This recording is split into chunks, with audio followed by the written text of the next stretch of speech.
What is going on, everybody? Welcome to episode 57 of the Everyday Sens podcast. I am Jack Richardson, joined as always by Brennan Parks here on this Monday, November 20th. We're recapping the Sweden trip. We've got some underlying numbers to discuss, some standouts from Sweden. It was a busy weekend for the Sens. 4 out of 4 points. We'll break it all down for you on this episode of the Everyday Sens podcast. Brennan, how are you doing today on Monday? I'm doing well. Yeah, the Sens are officially over 500 for the first time. I saw the stat yesterday. Somebody posted it. It was like it's the first time that they've actually been over 500, like overtime losses included. In I don't even know if it was years or what. I think it was years, like because they've always been, maybe they have more wins than losses in regulation, but then you factor in the overtime, and it's like, well, they've actually lost more games than they won. Like last year, it was the same thing. It's those loser points. The Sens are 8-7 and 0, so no overtime losses. We're over 500. Take that for what it's worth. I mean, hey, like we kind of went into Sweden saying these are two must-win games. I think you need at least 3 or 4 points, and they went out. They got all 4 points. Not the prettiest of points, but they still managed to do it. So we'll take points where we can get them. I think we do have a lot to discuss because, yeah, the underlying numbers are certainly interesting. That they suggest a lot of things that are kind of opposite to last season in the way where the Sens struggled and where they had strengths. So yeah, I think that so far this year, it's been a roller coaster.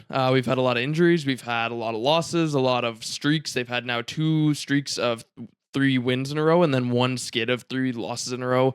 Obviously, they've won 4 of their last 5 now, so there's a lot to be positive about. But yeah, I think, the Sens still have games in hand. I think but when they play their next game, they're going to have at least 2 games in hand on every other Atlantic opponent.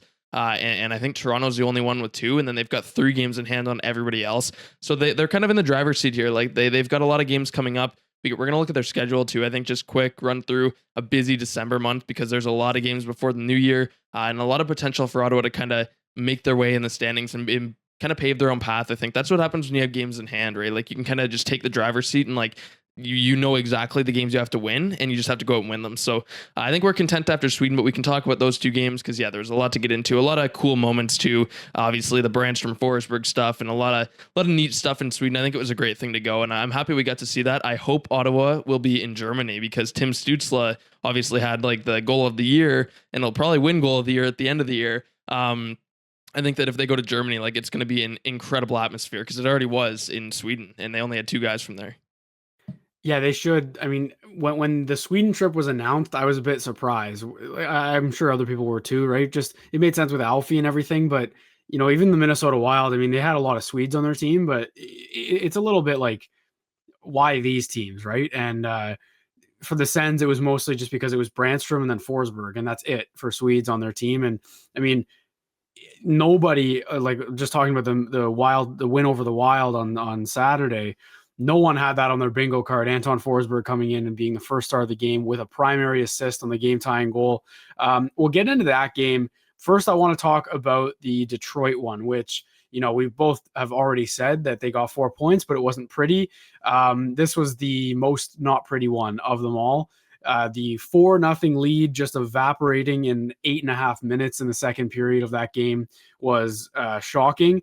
Now, I did the watch party for that, and that was a lot of fun. And listen, when there's turmoil with the Sens, it appears we get a lot of people like viewership doubled when they choke the lead, which is great. And that's obviously, it's the more the merrier for us. Right. But it was so humbling, man. It was like a moment of you can see the shock on my face. I went back on my phone and you can skip. It was like a span of 15 minutes real time where I had the score up. It was 4-0. You skip and you see my face when it's 4-4. It was really bad. It was bad. And I think it wasn't even like it was just, to me anyway, and I want to get your take on it too. It's just a culmination of everything bad going wrong at once, right? Where there were bad bounces, and I know that they're going to talk about that, and we all roll our eyes at that, and rightfully so, because like Cheryl Pounder said in the intermission on the panel for TSN in the second intermission, she said, you earn your bounces. And I think that was a great quote that she had. You earn your bounces. So if you're not playing well 5-on-5 defending, then you get bad bounces. They're going to pile up. I think that for me, the problem was how quickly it stacked up. Like it wasn't, that first goal, like it's a nice tip or whatever, sneaky one under Korpisalo, whatever. Give up an odd man rush though to make that happen. Then that second goal, that bounce was brutal. It's unlucky goal. But after that, like I was more just disappointed in their response in that period alone.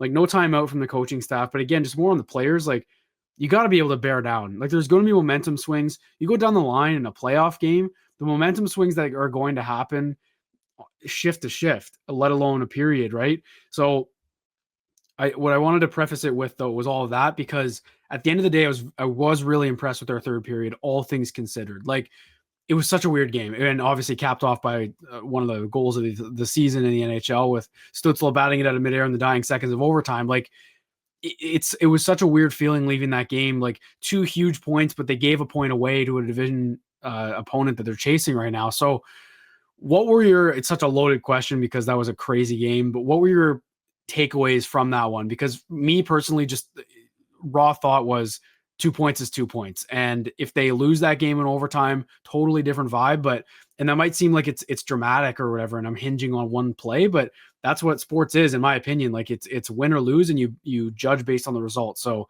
a win was a win, and we'll get into the Wild game after. But this is the one I wanted to talk about for sure.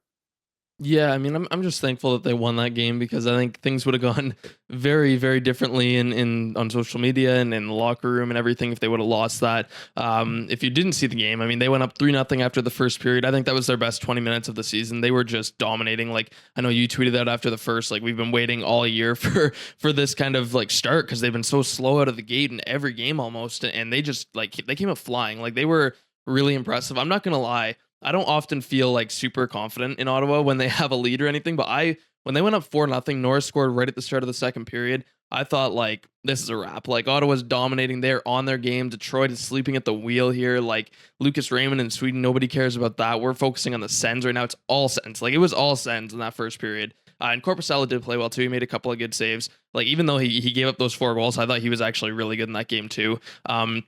But yeah, like things fell apart so fast. Like I don't even know what the span was. You said like 15 minutes on the pod. It was probably like they scored 4 goals and they were all at 5v5 by the way. Ottawa went 7 for 7 on the PK in this Sweden trip, so that was good. But 4 goals at 5v5, all probably within like 10 minutes, I want to say, which is just I think so it was insane. 8.5. That's insane. Like I know I agree the second one was a crazy bounce, but other than that, like at some point you have to find a way to kind of stop the bleeding. Like they just bled out. Like they weren't just bleeding, they bled out. Like they just kept giving up goal after goal, bounce after bounce. And I do love what Cheryl Pounder said too, because like you can't just give up 4 goals at 5v5 in really at any strength in a span of 8 minutes and then say, well, they got a few bounces.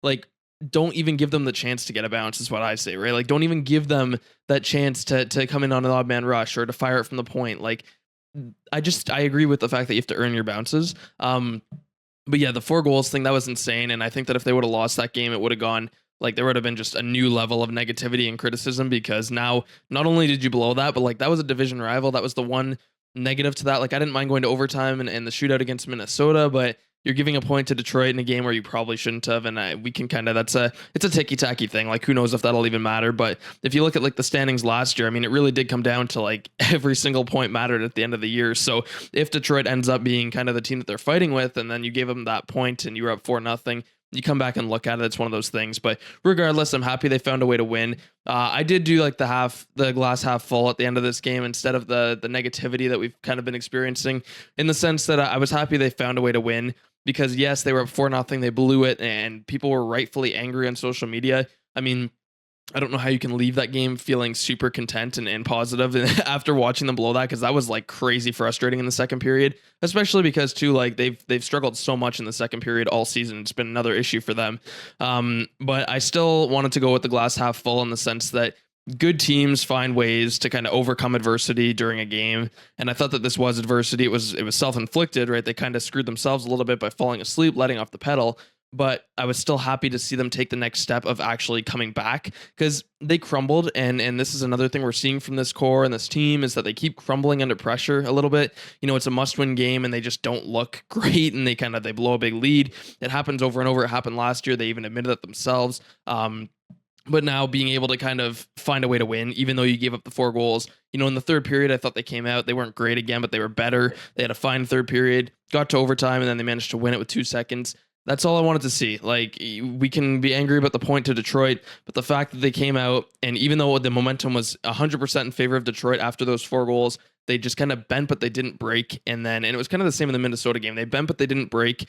And then they came out and they found a way to win. And that's exactly what we want to see from this team. So, although, yeah, I'm not too happy with the Detroit game, I will say, like, getting the 2 points there was crucial, not just for the standings, but to kind of prove something to themselves and to the fan base, because like it hasn't been a good season to date. And to come out and to be able to actually overcome that, win the game in overtime, it's huge. I also will say, like, Tim Stützle in that game really took it over. I know the overtime goal was something, but he had 3 points as well.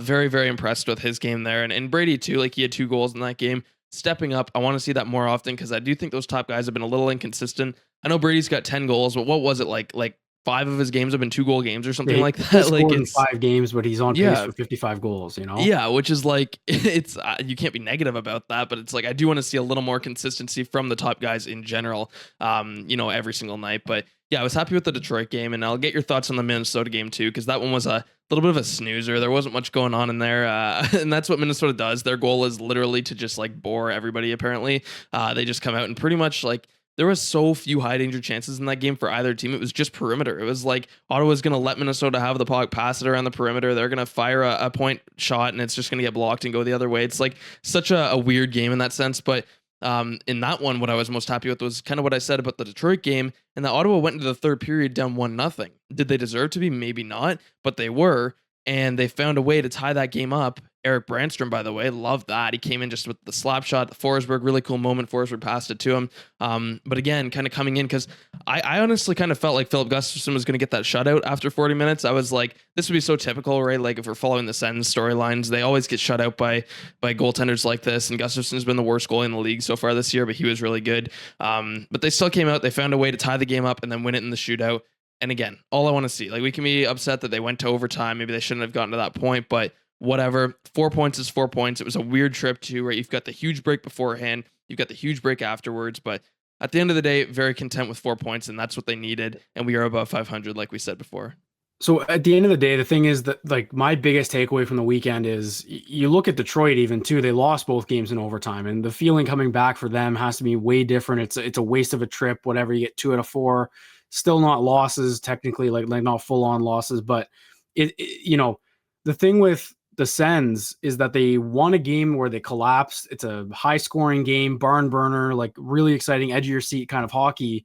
And then they also win probably the most boring game that I've seen them play in a long time. And I think being able to win both and showing that you can, like the Minnesota win to me, makes the Detroit win even that much better, if that makes sense. Because yeah, there were some moments in the second period, especially against Minnesota, like where they looked like they were caving in a little bit. But overall, especially that third period, it was really impressive, in my opinion. Like if you're a team that can win games that are close like that, if you're a team that can also win games that get high scoring, you're in good shape. And I know that when they get the result, it matters. Like they could have easily lost both of those games just as easily as they won them. But at the end of the day, winning those close games like the Minnesota one, like the 5-4 one against Detroit, those were the wins they weren't getting last November. We're going to get into the underlying numbers here a little bit and just kind of big picture in the 15 games, what it's looked like. But with the way that the results have played out for this team, with how many games they've played and how few games they've played, I mean, it's hard to be upset with the way they turn things around after getting booed on the ice and winning 4 of 5. And excuse me there. And the only loss that they've had was against Vancouver on the second night of a back-to-back. So like they won the ones they were supposed to win. I think if we looked at the 5 games until the end of the Sweden trip after that, the loss against Tampa on home ice, we would have said they should win every single one except for maybe the Vancouver one. I think that's a fair statement, and they did. And yeah, you can hum and haw about points and how they played and whatever, but proving you can win when you don't have your A game is what playoff teams do. And I think, it's not even just about that. It's about the confidence for the group. And I think they have 2 games left in November here. They're 1 game above 500 in November. Like if they can finish November with above a 500 record, be a game or 2 above it, that to me is nothing but a positive, because the losses have been bad and like they've been inconsistent. They really haven't put a full 60-minute effort together all season. I think that's fair to say, except for 1 game maybe against Washington. But at its core, 8-7 is a good place to be for where they are. And it's I don't think we sound hypocritical, but given that they were 4-6, it's impressive that they're 8-7 now. I think that's fair to say. Now in the Detroit game, they held the Red Wings to 5 shots, 8 total shots after the second period. And Detroit's a whole other thing, but like you can look at it from two sides. Was it Detroit didn't play well in the whole game? They just had a hot stretch. Did the Sens give them anything? You can go back and forth about all of that, but yeah, my biggest takeaway is like winning those close games, because up to that point in the first 13 games before Sweden, they lost to LA by 1 goal. They lost to the Islanders by 1 goal, and then they lost to Carolina by 2, but it was technically by 1. Like, it was a tight game. They just gave up 2 in the third after tying it. So with all that in mind, I think at its core, getting 2 close wins, even if you're giving up points to the other teams, and it's a shootout win, which is a little bit, iffy, a win is a win. And I think that's what the mentality for the team should be. They have a long break again. We'll get into the underlying numbers, but overall, and obviously we got Bransford, Forsberg, and Stutzla who are on fire. Stutzla's goal, the Swedish connection. Forsberg was back. I was big on Forsberg getting his footing back, because I think having this as a tandem is the best way to go, given Korpisalo's never played more than 39 games. Yeah, nothing but positives, even though the gameplay itself wasn't very perfect. I think that's a fair way to say it. Like, that third period against Minnesota, to me, just like, I don't think that I've seen a game like that from Ottawa in a while. You know what I mean? Like, even all this season, just that third period, they pressed, they tied it, and when they tied it, they shut it down. And it was boring, but if neither team is going to go for it, why would you? Just take the point. It's that kind of league where you can get a loser point and compile them in the standings. So I'm really happy with the way they played. Do we want to do Sweden standouts before we do the underlying numbers? I think that might be a good way to go. Like, just talk about, we'll pick a guy here and maybe mention some others along the way, but just a player who wasn't maybe on the score sheet a ton that we both really liked. And I'll let you go ahead there with that one. Yeah, so I'm gonna go with Jacob Bernard-Docker, and you know what? I haven't actually been that high on him this year. I know a lot of people are very happy with his play as a whole. I thought in the first few games he played, he looked pretty uncertain of himself. There's kind of a lack of confidence. Thing with Bernard-Docker, and he was a first round pick in 2018, of course, 26th overall. The thing with him is that he's just like very average at everything. He's not big. He's not too fast. He's not slow. He's just like, he's literally average at everything. What we're noticing with him is I think he's kind of settling into his role a little bit more, and his role, and he did this on like the Canadian World Junior team and the World Championship team, I think 1 year too, was that he's like a shutdown defenseman. He needs to embrace the defensive defenseman type of role. I think that he's best defending like that. Obviously, in Sweden, the big thing was that he threw 3 massive hits. Like, he stepped up through the neutral zone, and it's an important thing. Like, hits are exciting and stuff, but like there was a couple times where it was a stretch pass through the neutral zone right up to Ottawa's blue line, right, and the player would have got the puck and had a chance to skate in, and he anticipated that. He stepped up and he rocked him. He did it to Rasmussen one time, who's a big guy, and put him right down. Like, he threw 3 massive hits. And I think that's what you have to see, because Ottawa's back end kind of lacks that grit in a way. Like, I know Zub throws a hit every now and again, but as a whole, their defensemen are not very physical in that sense. Even like their best guys, Sanders and Chychrun, they're not big hitters, and they don't have to be. But I think having that presence there, where it's like, if you know that guy is there and he's on the ice, like if you see him throw a few hits like that and he develops that reputation, well, it's going to be a lot more nerve-wracking for the opposition to try that stretch pass that they always do on Ottawa, if they know that there's potential for it to basically be a suicide pass. So Bernard-Docker, I love that. I think too, he's making better decisions with the puck. That was kind of an issue for him in the first little few games. I think he was kind of flinging the puck around without really looking. I thought he made a lot of really smart plays. I think his patience is really kind of coming into its own. So, of course, he's still somewhat young, but at this point, he kind of needs to make the team too. Like, he needs to kind of show that he can be in a full-time role. They already waived him this summer, and he cleared, so that was good. He, as it turns out, it was very helpful because Ottawa's had a lot of injuries in the back end, but JBD is my standout for the fact that the hits, I think he's just embracing that physical defensive defenseman kind of role that we've seen in the past at every other level, rather than trying to do a little bit too much with the puck and get a little fancy. I think he just needs to play a simple game. That's all JBD is to me. He's a simple defenseman who's not going to do too much. He's not a game breaker, but he's someone who you can rely on. And I think the fact that he's starting to kind of understand that is showing that he can be a full-time guy. Like, I think he should stay in over Travis Hamonic if Chabot were to come back tomorrow. That's my take on it. I don't think they would keep him in over Hamonic, but I think that's how it has to be. Hamonic, by the way, is like the opposite side of this. I think he's like at the bottom of the spectrum. He's, again, great leader. We love that, but I think he's second in the league in minor penalties right now with like 10 or 11. It's like every single game almost he's taking a penalty, and it's just bad penalties. It's like hooking or delay of game or just something that's like it doesn't need to happen.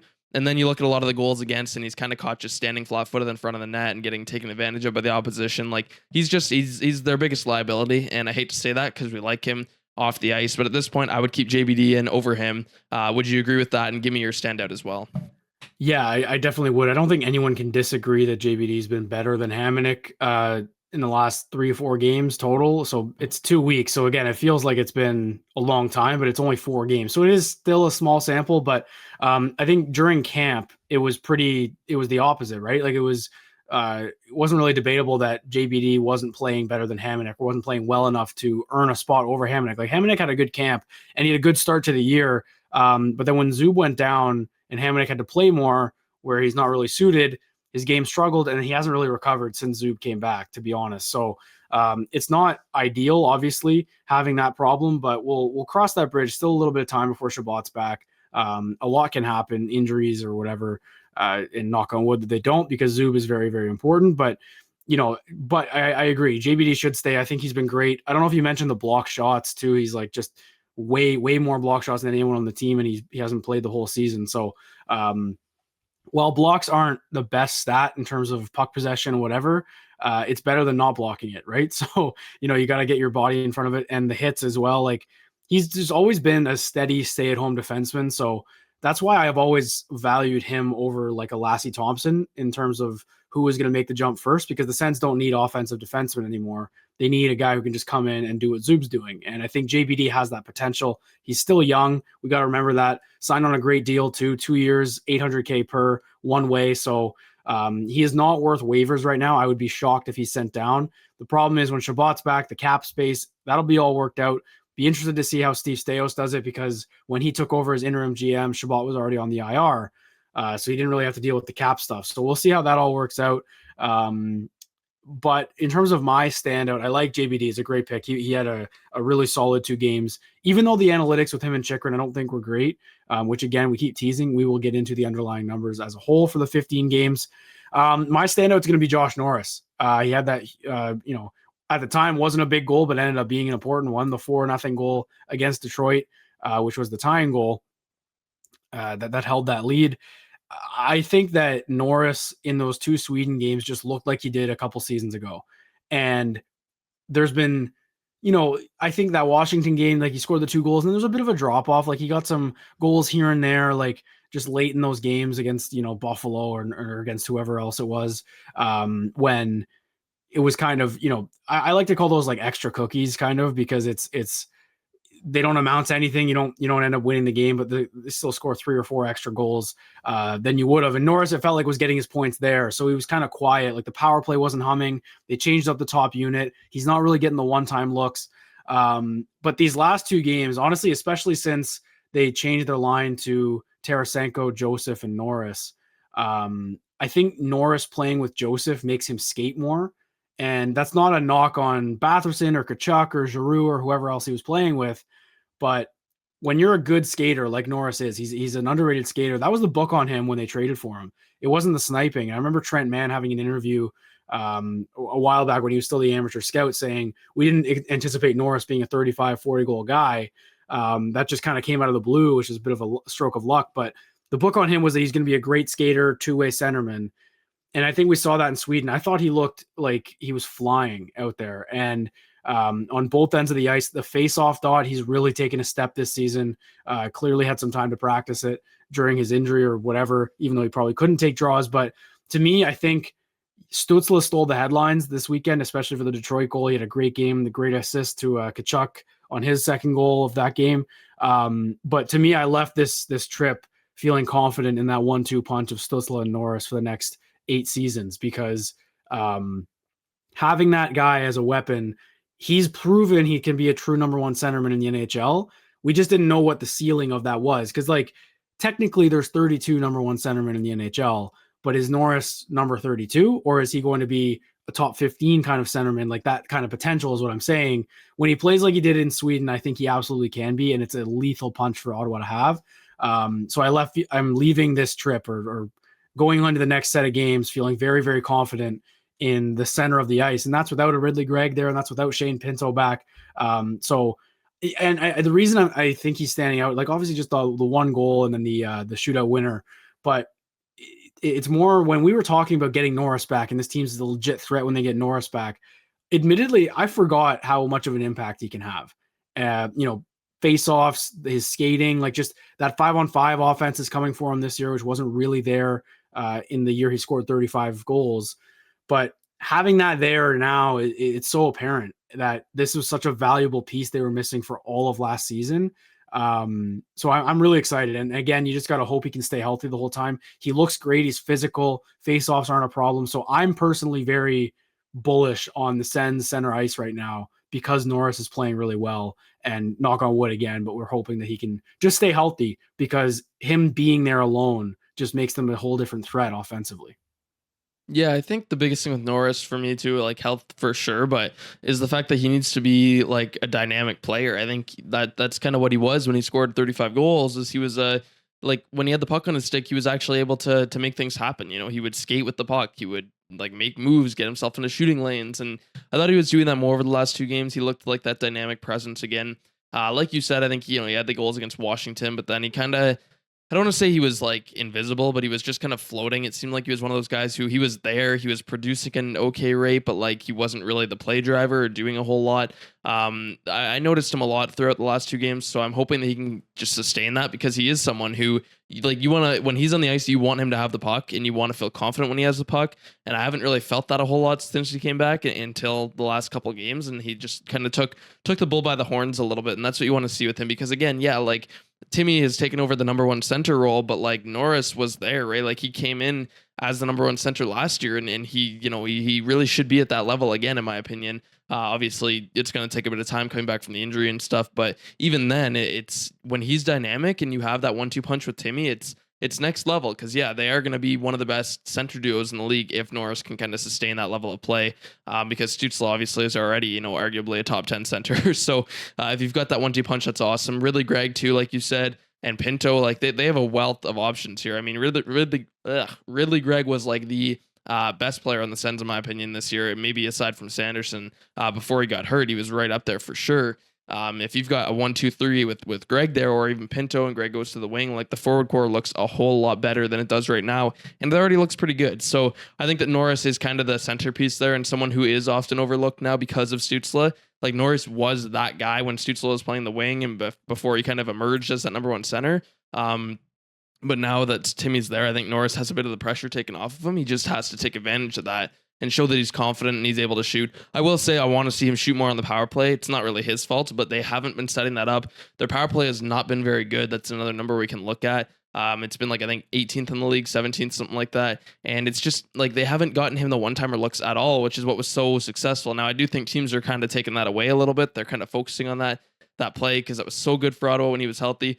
But even then, like, find a way to do it because Norris is the guy who you want shooting. I'm not a fan of this whole, like, setting up on the strong side. Like, Timmy's on his strong side and he's, like, walking in and shooting. I don't love that. It's just not really the look you want to get. You're kind of hoping for a deflection in that case. I'd rather get Norris the one-timer, get the goalie moving, get the players moving. Like, that's kind of the goal of the power play when you have a 5-on-4, and they haven't really been doing that. So I think Norris is a key there. I think like his production's been fine, but it's going to be even better if they can get him going on the extra man, like the power play unit, because it just hasn't been there yet. So I think there's some untapped potential still with this team and with Norris, and they have to kind of get back in the groove because he's missed so much time. But I like that pick, and I definitely think he's been, with JBD, was one of their best players on this trip. It's really weird. Yeah. Let's talk about the power play a bit more, and we'll start our underlying numbers with this one. The power play, again, I was ready for Minnesota to get one power play goal and then kind of ice the game and like lose 2-0, 2-1 or whatever. And then that be the headline was they lost the special teams battle. Minnesota's PK was, the broadcast was making a good note of how passive it was, and that's probably why they're last. But like the Sens got their looks on it. That was the thing with me. They had a couple unorganized ones, but for the most part, they had their looks. I just think Gus made a lot of good saves on the power play, especially. So I didn't really have an issue with it per se against the Wild. the thing is, like, the only power play goal they got in Sweden was the weird, like the great pass from Timmy, wasn't it? That was a power play goal, or one of Brady's was a power play goal, and it wasn't The really first, yeah, the first one against Detroit. okay. Yeah, so the first one, yeah, and it wasn't like a crazy play or whatever. It was just a deflection off of a shot. So the thing is, with the power play, it's such a reverse of last season, isn't it? Because excuse me, at this point last year, nothing was going in 5-on-5, but they were playing really well on both ends of the ice. They were defending well and they were producing a lot of offense, or they're generating a lot of offense at 5-on-5. The power play was just carrying them, even though they were losing games. But their power play was great at this time last year, I believe. So it's the reverse now because their power play is struggling a little bit. It was 10th though before this trip. Like I know that they haven't played, but it's percentage, so it shouldn't fluctuate that much. But they got a lot of power play chances. They had like 4 in the third period against Detroit. They had 7 against Minnesota, I think, or something like that. Like they had a lot of opportunities, and they didn't score. So that's going to hurt your percentage. So that's the thing. Like even if you get 1 or 2 more power play goals, the percentage is probably still taking a hit. Now, that being said, like eventually your power play has to get back to normal. And I think that these underlying numbers that we're both going to refer to here, I don't really have them handy. I've just been kind of looking at them on Twitter, and it's not pretty. Like the production is fine at 5-on-5 because they're getting bounces, which we've talked about. You can argue they're not getting bounces defensively, but I don't think that that's really fair to speculate on. So power play wise, though, they're generating enough. They're just getting robbed essentially. I think that the game against the Wild is pretty indicative of how I've seen their power play. Like it's been okay. They're moving things around a lot, so guys probably aren't used to each other. Like, and it's been a little out of sync. Maybe getting Thomas Chabot back will be a huge help for it. I don't know. I've liked Sanderson up there, but you never know. Like, so that's kind of where I'm at with the power play. It's not crippling them right now, but when the 5-on-5 bounces stop happening, if they don't find a way to get better at 5-on-5 at both ends of the ice, they're going to have to rely on the power play. And right now they aren't producing on it. So it's a little bit concerning is how I would put it. On the other hand, before you go here, the PK looks great. And if you can have that yin and yang, if one's struggling a little bit, the other one has to be dynamite. And the PK has been really good since that game at the Canadian Tire Center where they got booed, to be honest. Like I'm ready to look at that moment as the TSN turning point for this entire season. Yeah, the PK is, I'm just got the stats up here. The PK is 10 for its last 10. So they haven't given up a PK goal in 3 games. Like the last 3 games have all been no PK goals against. And before that, it was kind of struggling a little bit. They had given up a goal in each of the last 4. The power play since the first 4 games, so that was when they had their 3-game winning streak. The last 11 games it's been 18.4%. So that's not great, but again, they actually did score a power play goal in the majority of those games. They had a nice streak there of like 7 or 8 games where they had a power play goal in each. But yeah, the underlying numbers as a whole, I've got the tweet I had yesterday pulled up just because it has like the whole list I went through and looked at. So again, the majority of games are played at 5v5. That's why 5v5 analytics are so crucial. If we look at them here, if you're not on the YouTube, we've got a 3.39 goals for per 60 minutes. So every analytic, if you're not aware, has been put over 60 minutes in this case, just so that it's even among all teams in the league, because obviously some teams have played more minutes of 5v5 than others. So putting it over 60 minutes just creates that balance, that average that's fair for all teams. So that allows us to kind of rank them among all teams. So the goals for per 60 is actually second in the league behind only LA, I believe. And it was first for the majority of this season. This is their one saving grace. And this is where the discussion is really interesting, is because when we talk about the rest of the analytics, which all rank like bottom 5 in the league, like at the end of the day, and this is where people will come in, is that goals are the only thing that really matters. Like if you're scoring goals, not the only thing, but if you're scoring goals, right, generally speaking, you're going to be winning. Like if you're scoring at the second best rate in the NHL, generally speaking, you should be winning more games than not. That's a lot of goals, right? There's 32 teams in the league and you're second. So Ottawa has scored goals at a ridiculous pace, which again, this is why I hate when they reference bounces, is because their expected goals for, which again, if you're not familiar, like expected goals basically takes into account every shot, like the distance, the location, the shot type, the traffic in front of the net, the goalie positioning, everything you can think of that like would factor a number to be like what the percentage, the likelihood of a goal would be for every single shot is determined, if that makes sense. And Ottawa ranks 26th at 2.46. So Expected goals for them is 2.46. Actual goals is 3.39 per 60 minutes, which is like the largest gap in the league by far. And that basically says that Ottawa's finishing at a ridiculous number. They also have an 11.34 shooting percentage at all strengths, which is eighth in the league, which just tells you what you need to know. Which is basically that they've been the best finishing team in the league. Like they've been a really elite team when it comes to putting pucks in the net that probably shouldn't go in the net. Which is awesome to see. It's the opposite of last year. Last year it was they weren't scoring a lot of actual goals, but they were producing among the best expected goals in the league, which is like I would happily take what they have this year in the fact that they're actually scoring goals. The problem is that generally speaking, when you look at the other sample sizes that you've seen in the past years and stuff, like when you're scoring way more goals than expected, typically it's not sustainable. At some point you come back down to earth and that kind of balances out. That's just how it works. That's why the expected goals thing is relied upon by most people, is because usually it's pretty accurate in the sense of what they're actually scoring. So hopefully they can sustain it, but again, like it's a recipe for disaster, because at some point, like it's just the rule of life. Like it's expected to come back in balance, and so we'll see what happens. But the real problem for me has been in the defensive zone.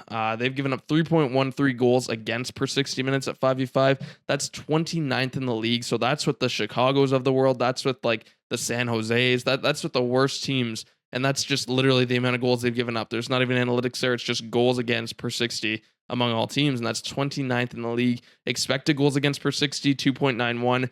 25th in the league. Still not good. Still nowhere near playoff caliber. Like that's just bad defending. Expected goals is a great measure of a team's defensive ability and how they're playing in the D zone. It basically means they're giving up a ton of quality chances, and we'll talk about high danger chances against per 60 minutes is 12.96, which is 27th in the league. So a lot of numbers here, I know, but like what you have to take is that they're scoring a ton of actual goals. They're not creating a lot of good offense, and they're giving up a ton of actual goals against, while also giving up a ton of expected goals against. So basically just a mess in the D zone where they're giving up tons of high danger chances and a lot of slot opportunities, and it's just not a good recipe. And again, if we look at their high danger chances for, it's only 9.74, which is 29th in the league. So like I said, basically bottom five in all of the metrics except actual goals. So what you want to take from that is up to you, because actual goals is the most important thing in my mind. But at the same time, when you're, they've been a bottom 5 to 7 defensive team, and goaltending's helped them a little bit, but not enough to overcome that. So I know injuries have played a factor too, but like if you're a bottom 5 to 7 defensive team, I don't think that's playoff caliber. I think they have to be a lot better than that. To me, this just screams recipe for disaster. That's the way I like to put it, because you're relying on, I don't want to say you're almost relying on bounces, but you're relying on just finishing at an like ridiculous rate over 82 games. And then you're hoping that you can just like, your goalies can kind of bail you out because you're giving up a ton of chances against. You're not structured in the D zone at all. And you, like, the thing is, you can see it on the eye test too, right? Like most people here are able to watch the Sens games and see like, yeah, this team has no structure in the D zone, right? Like they are giving up a ton of high danger chances. They are giving up a lot of chances in the slot, and that's all because like unforced turnovers, right? Like how many times do the defensemen get the puck behind the net and they fling it up the wall without looking, and there's nobody there except for the opposing defenseman, and they just pick the puck up and now they're hemmed into the D zone.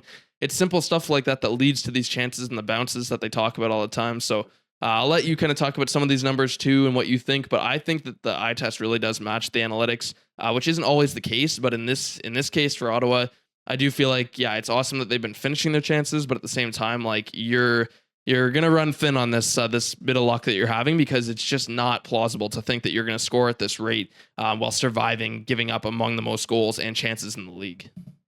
Yeah, it's interesting because like it's actually really fascinating looking at all those and like league ranks and like you'd think you just at first glance without seeing the special teams part of that, I just look at the 5-on-5 goals for, and like I guess it is 5-on-5, but it's really weird because their special teams aren't great either right now in total, right? Like I know I just mentioned like the PK was hot in Sweden, power play looked fine and it was generating enough, but it didn't produce.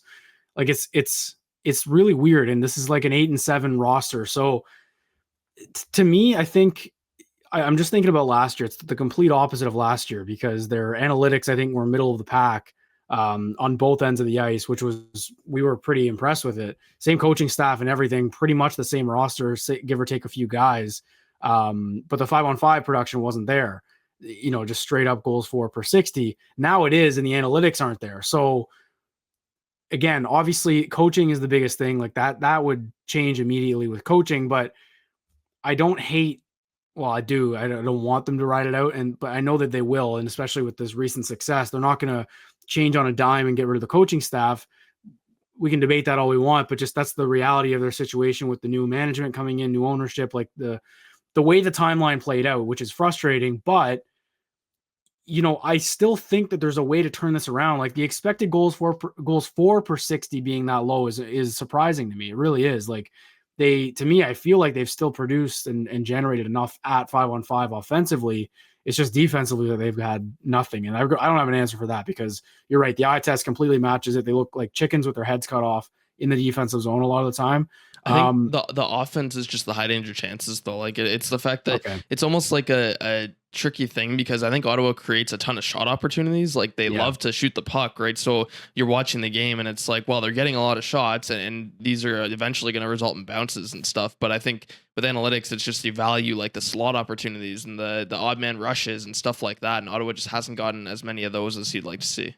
Well, so that's what I wanted to mention though too, because I want to go back to an interview that Drake Batherson had this summer, and again I can't remember the name of the podcast, but it was good, and he gave a lot of insight into his season last year, and it was not, he mentioned it was a struggle of a season for him in terms of plus minus and all that, but he still had a career high of points, like he did okay, and Batherson's been a really polarizing player already this season. Like we can maybe get into that on another episode, but yeah, just I feel like he either looks great, like he'll make a play or two here or there, and you're like, wow.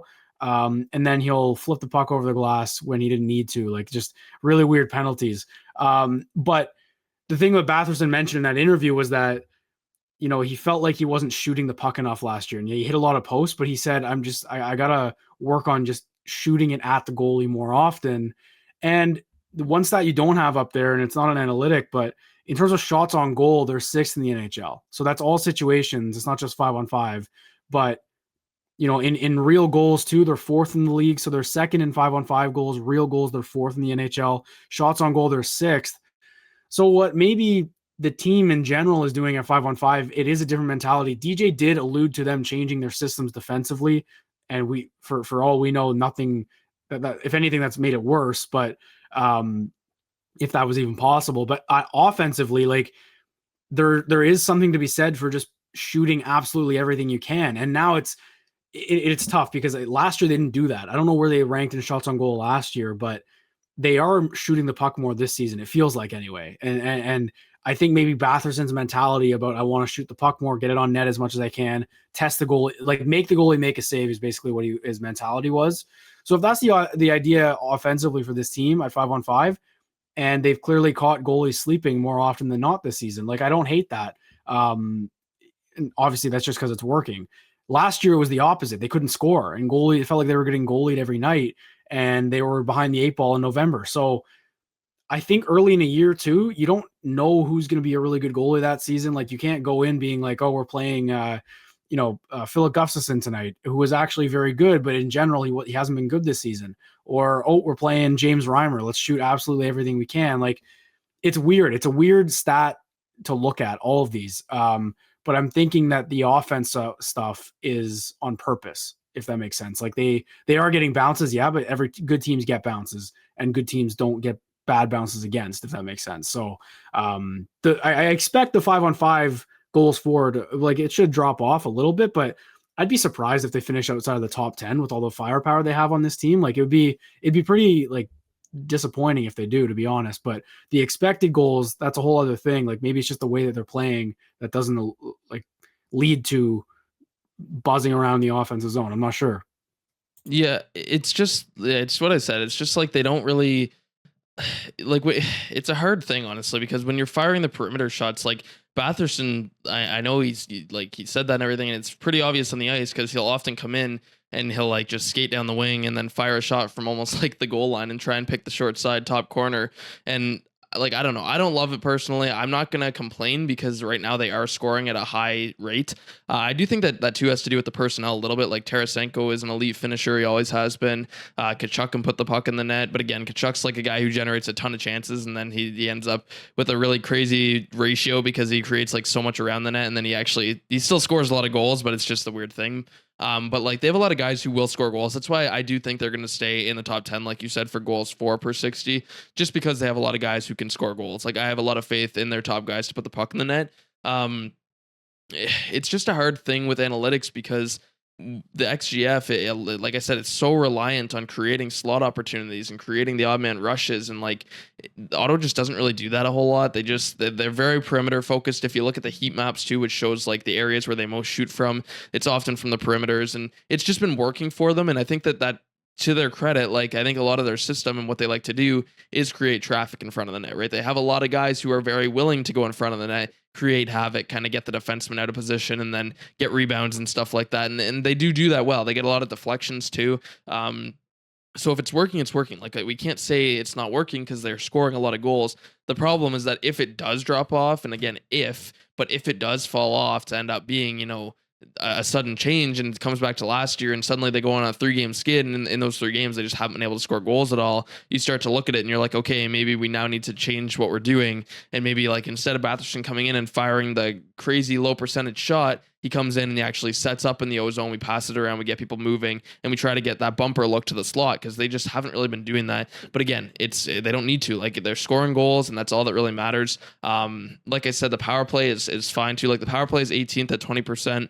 The penalty kill is 78.4, which is 17th. I think the PK is obviously improving. The power play is kind of regressing, but I just think they need to kind of get those shot looks for like Norris and their top shooters on the power play too. Tarasenko as well hasn't gotten a whole lot of looks in the power play, so that's my strategy there. 5v5. Like it's just like we said, it's frustrating to see the numbers kind of vary from the actual goals, but I don't think offense has been the problem for this team. It's been defense.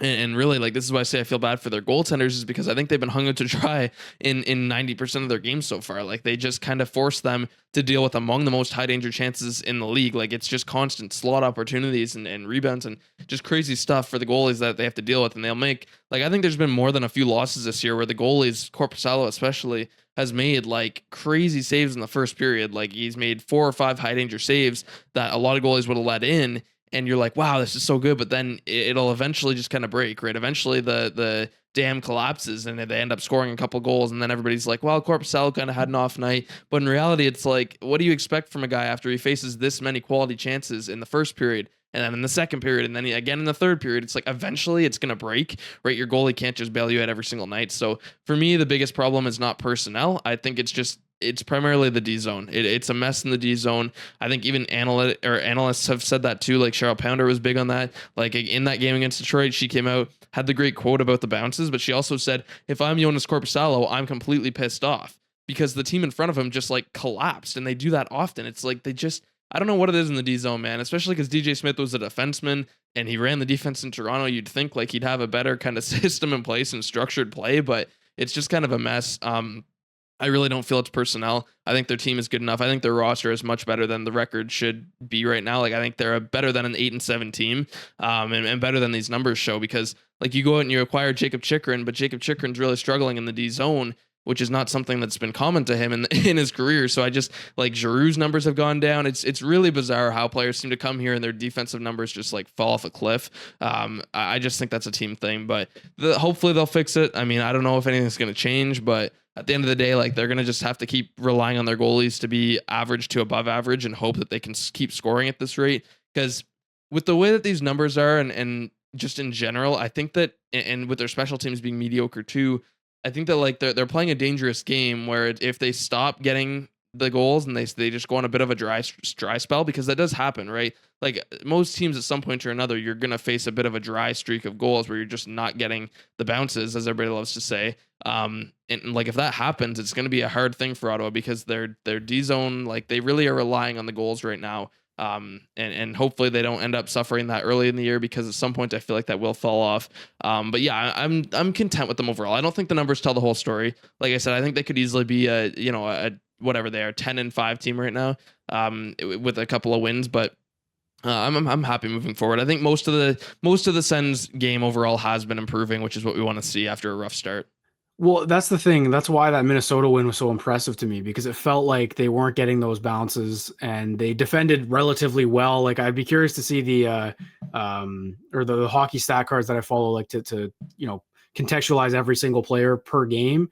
It said that they defended pretty well, I believe, or it was the opposite. Like one was, there was no No, offense they played. were I good don't against think. Minnesota on defense. Yeah, so that's the thing. Like that's a game where you weren't getting bounces at 5-on-5. Like you had to grind for every chance you got. You didn't give up a ton of chances. Like that's why that win was so impressive, because I knew about these numbers, and I don't know if how much they improved or didn't improve after that Minnesota game, but just in terms of where they were before that, because this is obviously up to date. But like I'm just saying, that's why it was so impressive to me, because they won a game where they only got one goal at even strength, and it was Brandstrom's, and it was the only goal. They didn't score on the power play. The power play wasn't there to bail them out. They won a close game when the goals for weren't through the roof, right? And that was what was impressive to me. And I think if they can prove that they can keep winning those kinds of games, those numbers will flatten out a little bit. I think the difference, again, it's the complete opposite, like we said about last season, where I'm pointing with my mouse here, but everyone can follow along on the YouTube. Like the goals for per 60 at this point last season, I guarantee was probably bottom 5 in the NHL. I know for a fact that the expected goals for per 60 was in the top 15 in the NHL. The expected goals against, I think top 20. Like it was good, but they weren't getting the results because they couldn't get a timely save. They couldn't score a goal. Whereas in last season, you're holding out hope in every game. Like, okay, when's the dam going to break? When are we going to be able to break through here and get some better luck on our side? Whereas now I'm almost more confident than I was last season, because we've seen this group with the same coaching staff play competent hockey in both ends of the ice at 5-on-5. So personally, like you said, I'm confident in where they're at now based on they're getting the results. If they had lost 3 of 4 and all this stuff was happening, if that lead against the Red Wings was blown, like the results really just change the perception, doesn't it? Like I'm more confident than I was last year, because now they don't have to climb out of a hole anymore. And I still think they're going to regress positively, even though the numbers don't really suggest that. But we both watch this team every night. We know what they're about. I personally don't think that these analytic numbers are reflective of how they play. I think that they were probably torpedoed by those really bad games against like Detroit and Buffalo and all these other bad games they had in that stretch a few weeks ago. That's my opinion though. 'Cause I'd be curious to see like their last 5 games or something like that, Yeah, it's still a small sample size. That's kind of what has to be noted, right? 15 games is not a big sample size. The thing with analytics is that you need to have a bigger sample size, like because again, you get these crazy skewed numbers, and then it's like at the end of the year they're completely different. And yeah, it's the fact that individual games have such a big play on them right now. So take it with a grain of salt, but still a good discussion. I mean, I think it's interesting, right? Like it is really the opposite of last year. Just looking, they were for most of the year in the bottom of the league in actual goals for, but they were just producing. So, like I said before, I'd absolutely take this over what we had last year, where they were doing everything right, but like they couldn't score, and it was extremely frustrating and agonizing. So, I'll take the actual goals, get a few bounces here and there, some of the sloppy play in the O zone, but if it ends up in the net, like that's all that really matters to me. As long as they're winning, right? If they're losing, then it's a different story. But they're 8-7, and yeah, I think like you said, they're set up to not be in a hole. This is I'm assuming their best start in the last 5 years, like under DJ. I don't think probably that they've probably since 2017. Yeah, this is and it's not a very high bar, but 8-7. I still think, ironically, if you told us we'd be 8-7 at this point, we'd probably think that was pretty disappointing at the start of the year. But at the same time, like you have to live day by day, and they've battled back from being what were they? What was their worst record this year? 5-7, something like that. Yeah, 5-7. They were 4-6 5-7. and 5-7. Yeah, so they were 2 games below, and like if you lose, like we talked about before, if you lose a third game there and you go down to 3 below 500, now you're in I think that's a pretty big hole. That's for some reason 3 games compared to 2 games under 500 is a big difference in my mind. 3 games just feels like it's like now you need a big streak, right, to even get back to 500, and then it's like 500 is nowhere near good enough for a playoff spot. So I think now they've set themselves up nicely. But other than that, like good Sweden trip, a lot of fun. It was like the ceremonies were awesome. Seeing Alfie drop the puck was awesome. Brandstrom got to do the 2 faceoffs. Forsberg making that pass to Brandstrom. Like these are memories that we'll have at the end of the year. Tim obviously probably scoring the goal of the year, which I think will stand as that for the rest of the season. Batting it out of midair, but good memories.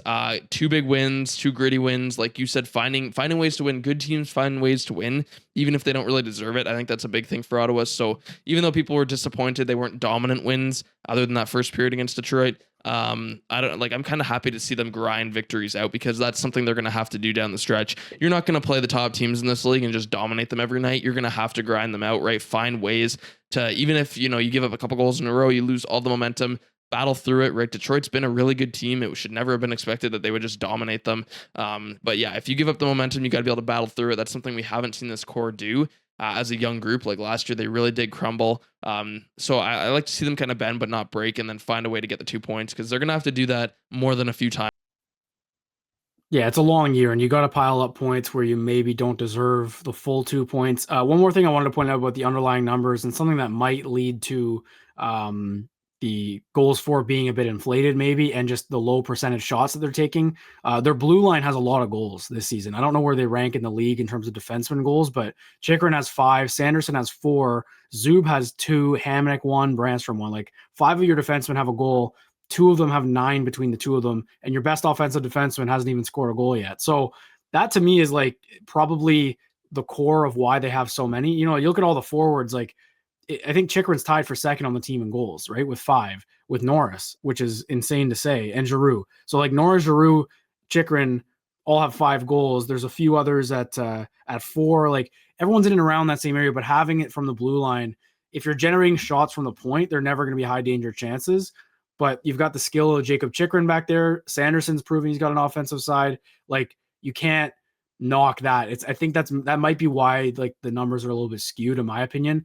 Because even like offensively at 5-on-5, I don't think that they're 26th best at that right now in their 15 games. Like to me, just offensively, defensively, absolutely, they're a tire fire. There's no sugarcoating that, but I would think that the analytics will. Or should anyway, be a bit more generous to them. All that matters though is that actual goals or expected goals for, I believe, in all situations, and expected goals against in all situations, the differential is still positive for Ottawa, which is a positive to take from it. That can be where we leave it off here for episode 57 of the Everyday Sens podcast. We thank everyone for listening along, watching along. If you're watching on YouTube, please subscribe to our YouTube page. We've started doing watch parties for the games. I'm loving doing them. We're going to keep doing them all season. So if you want to get a notification for when we go live for those games, you hit the subscribe button and it should set up automatically. You might have to do it yourself, but also something I didn't even think about. I was tweeting out the link. We were posting a link to it. If you have the YouTube app on your phone, your mobile device or whatever, it makes the process a lot more smooth just in terms of commenting and following along. You're more up to date, I believe. The links are there to just remind you of it. But personally, I would recommend downloading the YouTube app. We have an ad for YouTube on our YouTube video right now. But that would be what I recommend doing. So please, everyone, subscribe to the page, leave a comment, leave a like as well. We thank everyone for joining along, and we'll see everyone next time on the Everyday Sens podcast.